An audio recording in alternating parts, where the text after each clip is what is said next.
Okay, so Apple recently released the iPhone 17e.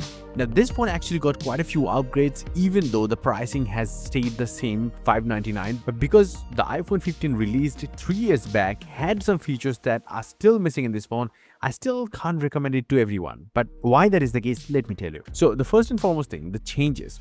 Compared to the iPhone 16e, it's slightly more heavier, like 2 grams, and it also got a new color, slightly pink. But everything else like dual eSIM is still in the place for the US market.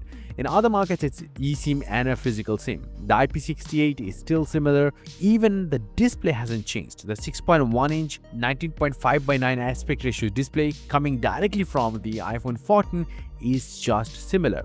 And they haven't even upgraded the 1200 nits of peak brightness and 800 nits of high manual brightness, which is pretty much low in 2026.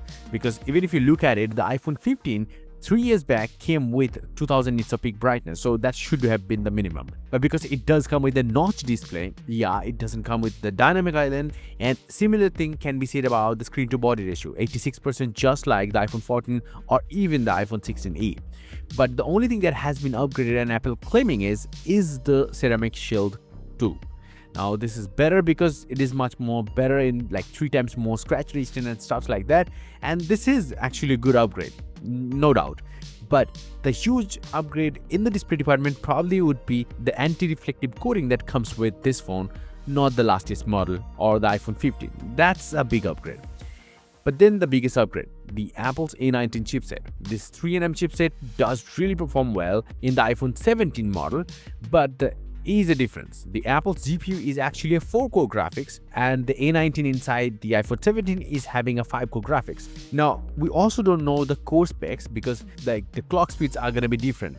But the best part, and this is probably going to be the best part of the whole iPhone 17 lineup, is that this also, just like the iPhone 17, starts with 256GB of storage as the base storage, which is fantastic. But then there is the camera. The situation for the camera is just staying the same. It's a single 48 megapixel unit at the back with 1 over 2.55-inch sensor.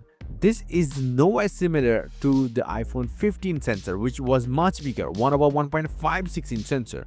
So even in the sensor department, this is not a big sensor upgrade. It's 14 megapixel, it can take really high resolution photos, but it's nowhere similar to the iPhone 15 even, which was launched 3 years back, and the same camera is also featured inside the iPhone 17. And there is no ultra wide angle camera, and that will marketingly doesn't make sense because the iPhone 17 does only have 2 cameras. Then rest of the things are similar, like 4K 60 fps up to video recording capabilities, 1080p 240 fps, Dolby Vision HDR, and everything.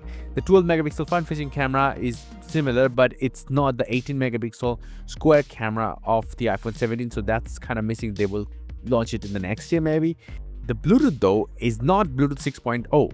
Yeah, it's still Bluetooth 5.3, even though it does have the latest chipset.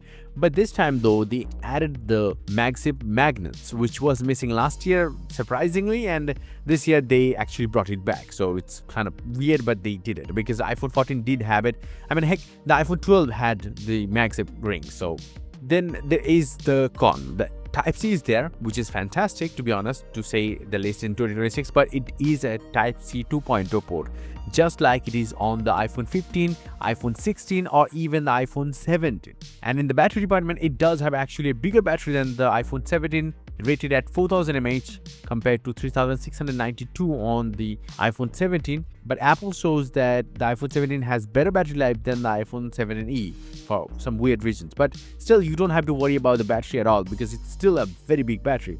And yes, it does charge faster now. It's now supporting 15 watt of wireless charging compared to 7.5 watt of the last model. So that's a good upgrade. And it does support Apple Intelligence, which the iPhone 15 didn't. So yeah, that's probably it. Let me know about your thoughts in the comment section below. What do you think about the iPhone 17e? And yes, if you want, you can get some crazy cool wallpapers up on my website. A link down below.